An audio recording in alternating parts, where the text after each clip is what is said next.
Welcome to the Lan-Scene. I'm Luci Solis, and this is a program dedicated to the people of our city. I wanted to create a place for us to have authentic conversations about the inspired stories, opportunities, and resources available right here in our town. As someone who has spent a portion of my life in poverty, I was able to change my trajectory through the help and the resources available right here in our community. I am proof that when we unify, our city and its people can rise together.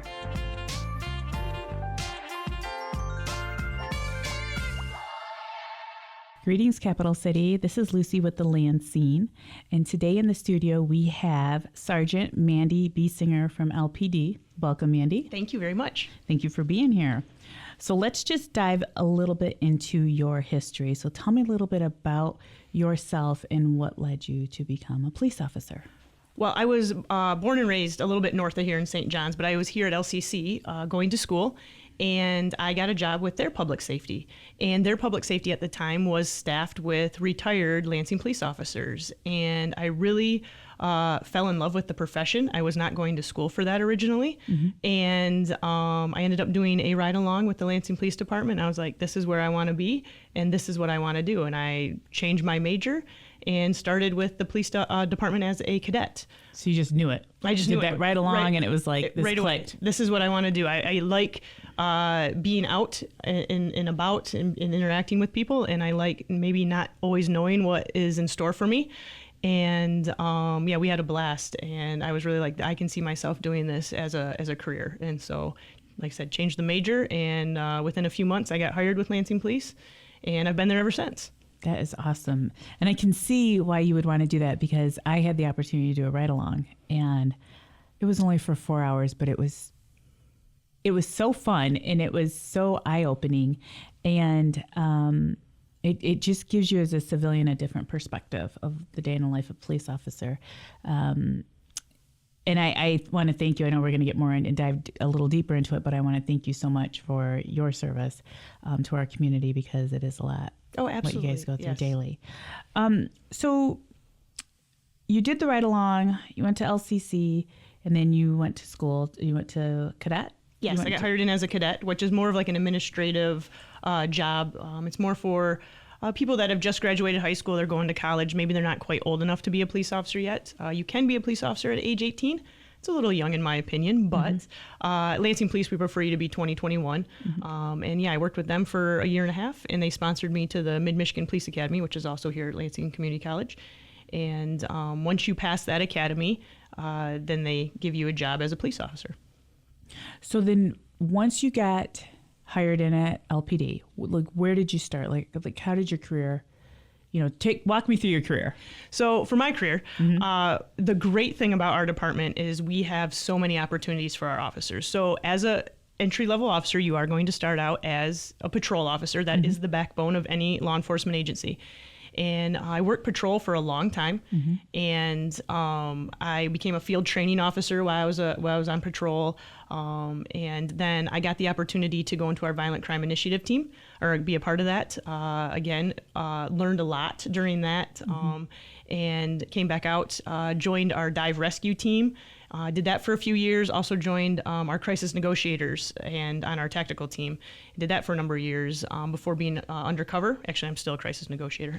Then I was an undercover narcotics officer for a couple of years, and then I got promoted to sergeant. So I'm a sergeant now. I've been a sergeant for about 4 years. And during my time as a sergeant, I was a patrol sergeant for a little bit, and then I have spent the last 3 years as our staff services sergeant, which is our department's recruiter. We wear a lot of hats, but my main job is as the department's recruiter. Wow, that's a lot. It can be. That's a lot. So what other departments, for the listeners out there, what other departments can you move up that you didn't mention? Is there any other ones? Yeah, as far as special assignments, I mean, we have almost, if anything you want to do as a police officer, we probably have it. So just as a police officer, you can ride our motorcycles, you can be a community policing officer, you can be community service officer, we have that position, canine officer. Let's see, we have, and those are full-time assignments. We also have like secondary assignments. So that's where your crisis negotiators, your accident investigators, tactical team. We have our own tactical team. That's always a really big one. We actually have two opportunities to be an undercover officer with us and also with the Michigan State Police, their concept team that's in the area. We also we hear a lot of times people will say, well, I want to be an officer for a few years and then I want to go to the federal government and be in the FBI or DEA, ATF. And that's great. We have that opportunity at our department. So not only do we have agents from those agencies embedded in our department, we also have officers that are credentialed with those agencies and work alongside of them. So you don't have to, go through another academy or move your family to be a part of those organizations. We have them right here, and you can do both by staying with the Lansing Police Department in the city of Lansing. That's awesome. So you can do all that here. So very unique. For each special assignment, you offer the training as well here. Yes. Yep. We make sure you get training. We'll send you to the training. Usually you have to either you'll do it just before going into the assignment. Detectives are another one. That's a really big one that will get you a lot of hands-on training prior to becoming a detective. And then you'll get a little more hands-on training if you have like a specialty or something as you get into those assignments. That is awesome, especially when you mentioned the FBI one, because I didn't know that. Yes. That's pretty cool. So they'll prep you here. And do they partner with the feds? Yes, we do. So yes, usually those agencies, you have to put in your name that you say you're interested, and those agencies will work with the department to kind of see which officer they would want. Right now, we only have one officer in each of those 3 assignments, but like I said, then you work alongside of them, and you take Lansing area cases to those agencies. That is awesome. I did not know that. That's pretty cool. So, for the listeners out there, tell me like a day in the life of with the community and one of the roles you had. Like, what do you feel like was the most impactful? I mean, we know a lot about the patrol, but anything else you could share with us? So my thing, being a crisis negotiator, again, obviously when you're a police officer, we don't get a lot of the time sometimes to interact with the community when they're having a good day. When we have those downtimes, it's really important for us to be out there and making those connections just to say hi or play basketball with kids, stuff like that. But for me, my personal, has been as a crisis negotiator and being on those scenes where, someone's having the worst day of their life and, they're thinking about really bad options and being able to talk to them and build that rapport with them. And then, and there's been a couple instances where, I've been able to, get them to come out of the house and get them to talk to me safely, and then get them the help that they need. And there's been a few that I've kept in contact with that are, productive. They're like, thank you, because I was, I didn't think I could ever, see myself living a great life. And because of you and you just taking that time, I'm able to, I have kids now, I have a job, I have my own house, all this kind of stuff where they didn't think that maybe their life was worth living anymore. And now here they are and they're a productive member, in society. Yeah, thank you. Because I can't imagine. I can't imagine going through that and helping. It's rewarding to help someone, but just Absolutely. The experience of going through that and the trauma. Yes, and that's the other thing is, as patrol, you get that a lot too, is that people are calling you and they don't know what to do. Even something as maybe a minor traffic crash, they've never been in an accident before and they don't think, well, what do I do next? Well, you call your car insurance and here, and just helping them through those tougher times has always been rewarding to me, is that, just to kind of be maybe a little bit of positive light in their life when they're not having the greatest day. Right, because sometimes people can be intimidated by the police. Absolutely. I know. And we're people just like everyone else. That's something that, I'll say this is something that all officers hate to hear. Those parents that have their small children and they say, hey, you better behave or they're going to arrest you. We don't like to hear that. We want them to know that we're here to help. We're not scary. And we are here to be a partner with the community and not work against them. So to piggyback off of that, how do you feel LPD, because I see you guys everywhere, as your community police officers, how do you build that rapport with the community, that trust with the community, that relationship? I think that it's going out there and working alongside of them. Again, it's not just the showing up to them, to their houses or their area when they need police assistance or there's something going wrong. It's being out there and, helping a neighborhood maybe clean up an abandoned house. It's being out there. The parks are a really big thing now. It's starting to get warmer. being out there making sure that they have safe equipment and listening to people's complaints on what we can do to make their lives, their areas better for them. And it's not always arresting people and writing tickets. And I think that's so important, listening. Yes. Because it makes people feel heard. Yes. And I think that that's what it is. And it's also, though, letting them know that we love this community just as much as those people that are living in the community that we're talking to. We're here for a reason. Like I said, I'm not originally from here. My entire adult life has been here, and I've never once thought of leaving this community because it is so great. And it's awesome. It's the best. Yes. I love Lansing. and it's a lot of, just letting them know that we're here for them, and we have a lot of different resources that we can help them with or direct them to, get them in touch with certain people, and all they have to do is let us know. And I think that sometimes people are better at building that rapport than others. And we do have officers that are there to look at the hard crime and all that kind of stuff. But we do have a large majority of our officers that really want to be out there, and they want to have that personal contact connection with the community as well. And that's what we're here for. And I think that, the more events that we go to and the more interaction we have with our community, the stronger those bonds are built.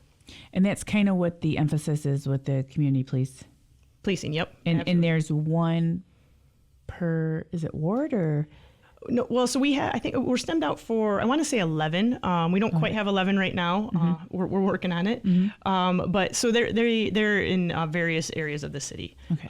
And that's their job. That's what they love to do. And generally they are assigned to areas that need a little more resources for whatever it might be. Maybe it is a little bit higher crime. Maybe it's a larger business area. Maybe, there's a large group of like a refugee population that maybe don't know this area very well and just need additional resources. And that's what those officers are there for, is to really focus in on that little area of our community and build those bonds and get those residents with anything they might need. I still hear positive compliments from the first responder food drive. That impacted so many people. And so, like you said, you're just not out there and answering questions and engaging and picking up trash, but you have an opportunity to interact with them and give them food, something that they need, which is so impactful. And again, thank you to you and your team for that. I still hear about it. Just the other day, somebody complimented, when's the next one? And so it's pretty awesome that you guys do that and think about that. Yeah, and there's been so many things. Our community service officers, those people that have taken on those roles, they have so many things that they do that aren't advertised. Every year we adopt families for Christmas, and us as officers bring in money or gifts to give to them. No senior without a Christmas. We're always involved in that. That's huge. The food drives, yes. And there's so many different ways that we want to give back to our community, and we hold a lot of different events throughout the year for that purpose. So if somebody listening here in Lansing wanted to get a hold of their community resource officer, right, would they just go to LPD's website and they can kind of see Absolutely, yep. their area? Yes. Is that how it's divided up? If you go to lansingpolice.com is the easiest way. It will direct you to our website. And then you can kind of look at different different areas of our city that we have and the different resources and the officers assigned to them. And then their contact information is right there. Yes. That is awesome. Wow, you got me thinking. I'm so excited. I'm so excited about just hearing that, because it gets me motivated to interact more and engage with the community and the police. Yes. You know what I mean? And get us out there. So tell me about future police officers. Tell me, how do you guys reach out to them? Do they contact you? How does that work? A little bit of both. We have actually a lot of opportunities for people to become police officers, and we're always looking for people within our community to become police officers in our department. And, we really think that that's the best way for them to make another positive impact in their community. And so we start out very young. We have an Explorers program, and those are for people that are around 14 high school age. They meet a couple times a week, and they go over a variety of things. They are learning how to be a police officer, so they will do mock interviews and mock traffic stops, that type of stuff. And they have a statewide competition that they do every year. Our Explorers they've won several years of that, or they've placed always in the top 3. That's a really great group that we have. But that's kind of a way to kind of keep them engaged. And then another part of that is when we have our bigger events, Silver Bells in the city, common ground, little things like that, where maybe we need a little bit more hands-on presence. These young guys and gals will come out and they will help us, and they'll be a part of it. And you just love seeing the smile on their face, and it's great getting such young people involved in community events. Once they graduate high school, they can still stay part of the Explorers, but then we have opportunities for them to be a cadet. And like I said, that's where I started out. And a cadet is something right now where they do some administrative stuff. They handle our front desk. They do any of the online reporting that someone might put in. They kind of put that in there. So they do kind of more of that clerical work for us, but they get experience in speaking with people, customer service, report writing, and then they get to do a lot of ride-alongs along with our officers as well. Once they become 21, that's when or around that age, we'll send them to the academy, and then they can become a police officer with us. So it's an easy way to, kind of have that guaranteed step into going to the academy. And like I said, sponsorships, we're always looking for sponsorships right now, which is going to those police academies. There's 2 police academies right now at LCC, and one in the spring, one in the fall. And again, we'll pay for your school, we pay you to go, and then we guarantee you a job when you come out. That is awesome. Yes. And like I said, the academies are not cheap. It's 17 weeks, and it is, 40 plus hours a week. And I think my recruits that are in there right now, they might say it's actually closer to 50 or 60, but they're almost done. They graduate here in a few weeks, and it's a really great thing. Like I said, at LCC, maybe I'm a little biased, but I think their academy is one of the best in the state. So it's really fun to watch a new recruit come into that academy on that first day and graduate with that confidence and ready to come out and meet their community that they're going to be serving, and just really excited to get into the job itself. So to go back a little bit on the Explorer program, is that something that they can get information from their schools? Is that how that works? No. Well, like if you're 14, when you're talking about being 14. Yeah. So usually I believe that they actually, I think maybe like the scouts are the ones that kind of pass on Explorer stuff. But again, that's something on our website that we have. Okay, so that information yes. is available on the Yep. website. Okay. Yep. One of the things that is on our website that I know is contact a recruiter. There is an option to contact for the police Explorers as well. I was just going to ask you that. How does somebody contact? Yes. What about, I know we've talked before a little bit. You guys have recruiting fairs too, as well, occasionally, or a couple times a year. I can't remember what you said. I'm sorry. Well, we go to a lot of recruiting fairs. So whether it be at colleges or universities, we've been reaching out to high school classes to see if they have a group of people that are interested, can we come in and talk to them? We've done, like, some of the counties have like track programs for law enforcement, so we always are there talking to them. In fact, today they're doing a competition in Ingham County, and so we have recruiters there. What kind of competition? I believe, I've never been to this one before, but I believe that the Wilson Talent Center in Ingham County is showcasing what they've learned this year. And then they have officers there that are judging them and, kind of grading them on how they handle a situation. They're going on like mock calls and stuff like that. So That is awesome. My cousin's little boy was in that program. yes, it's a great program. Yeah, a lot of fun. Anything else you'd like to share with us about LPD before we wrap it up? Yeah, I mean, community members, I feel personally that I've felt the support of the community, but if there are people out there that, feel that we can do better, and we're always willing to listen to that. And if you want to have more of a hands-on look with what we do, more than just that ride-along, always look into the Citizens Police Academy. That's a great thing to be a part of. I believe it's like 8 weeks long. It's like on a Wednesday for a couple hours. And it's a great way to see things from our side and kind of just get a different perspective. But we're always willing to, see other people's perspective as well. And but I'd always look at those Citizens Police Academies, because it does give you a lot of information that maybe you don't always know. And then it also gives you an opportunity to have more of an interaction with someone that maybe is a use of force expert, or someone that is in charge of recruiting. And then you can have those one-on-one conversations with those that you might not always get just calling someone to your house or stopping someone that you see on the roadway and wanting to talk to them, where you're going to have those experts there. That's awesome. And that is also available on the website. Yes. So the Citizens, and that's once a year? They have them a couple times a year, but Okay. right now our community service officer Anthony Vandevoorty, is the one that handles those. So if you contact him, he can let you know when the next one is. So I think they usually have them in the fall and spring. That's awesome. I cannot thank you enough for your service. again, I've done a ride along. It was just very, very eye-opening. Thank you, Mandi, so much for being here. Absolutely. Thank you. Take care. Thank you. Thank you so much for taking time out of your day to listen to the Lan-Scene. Music for the Lan-Scene provided by Joystack. For more information, go to joystack.org. To listen to this episode and others on demand, visit lccconnect.org. If you have a story to share or would like to be a guest on the show, let me know. I'm Luci, and thanks once again, Capital City. It means so much to me to have the support of our community. Remember, when unified, our city and its people can rise together.